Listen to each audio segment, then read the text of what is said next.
So they call that a special high-grade zinc. It's primarily sourced from Canada, from BC and Montreal area. And there it is. Yes, that's it. If you drive a car, wear makeup, put on sunscreen or diaper cream, there's a pretty good chance some part of it came from right here. Zochem makes zinc oxide, one of the only places in Canada to do so. The zinc is melted, evaporated, exposed to air, and converts to zinc oxide. And like so much else here in Brampton, a major manufacturing, auto assembly, and trucking hub, the U.S. market is key, and that makes tariffs terrifying. In the furnace, it's 1260 degrees Celsius. Well, these are hot political times, and it's hot in here as well. There's open talk across Ontario's fastest growing and third largest city about layoffs, which would only exacerbate the affordability challenges so many already face. The basic things of life, food, shelter. I do own a home, but it's not affordable. I lost my job, right? Every time I go to the grocery store, it goes up and up, yeah. My rent goes up, everything's tough. The cost of living remains a key issue in Brampton, a city which has seen a 145% increase in the price of a home in less than a decade. Increasingly, people can't afford to live here. They're still commuting to jobs in Brampton, the GTA, and now all of a sudden a job in Brampton becomes less attractive to a qualified candidate who's living an hour or 2 hours away. And not to mention, it contributes to the congestion crisis as well. Affordable housing. Vijay Singh is manager of policy and government relations at Brampton's Board of Trade. He wants to hear politicians in this campaign offering solutions to build more houses for less and strengthen Brampton's public transit.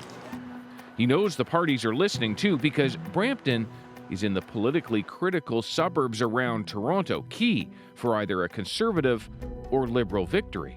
I look at this community and it fascinates me because Brampton, when the provincial election, which just happened, it went, every single riding, entirely Conservative. But federally, it had been held entirely by the Liberals. Yeah. Now, the fact that you have that going on, what does the dynamic reveal to you about this community? Well, I think there's a level of pragmatism that supersedes ideology in this community. I think we're responsive to governments that frankly prioritize Brampton needs. Back at Zochem, which has significantly reduced its carbon emissions through investments in equipment, one of the needs is actually getting rid of a government policy. I'm not a fan of the industrial carbon tax. Mohit Sharma is president and CEO, overseeing this operation and one in Tennessee. The Liberals under Mark Carney have said the consumer carbon tax gone, but they appear to be keeping the industrial carbon tax, the one that affects you. The Conservatives have said they'd get rid of that too. Correct. Would that issue decide the election for you?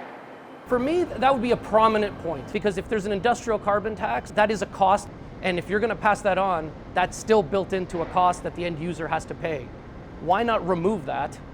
And we can move forward. Now, someone would come back and say, okay, from a policy perspective, what is trying to be achieved by the industrial carbon tax is to make polluters pay for the pollution they're creating. Correct. And that would incentivize polluters to change their behavior. Correct.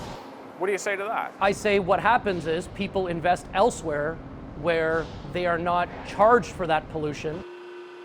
80% of what Zochem makes here is sold into the U.S., but Sharma says add more tariffs to that domestic tax and his product gets more expensive than zinc oxide made outside of Canada.